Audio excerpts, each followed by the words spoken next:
কিছুই নাই। Happy birthday. তো হ্যালো এভরিওয়ান, এই পুডিং এর রেসিপিটি আপনারা সুবর্ণাস কিচেন ইউটিউব চ্যানেলে পেয়ে যাবেন এবং অসাধারণ খেতে, খুবই সুস্বাদু। একটু খেয়ে রিভিউটা দাও। নাও চামিচ।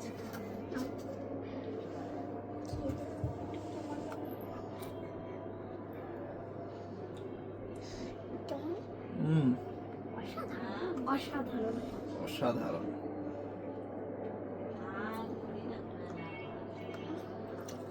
অসাধারণ অসাধারণ হয়েছে। দারুণ। রেসিপিটা কেমন লাগলো সাবস্ক্রাইব করে জেনে নিন। বাই।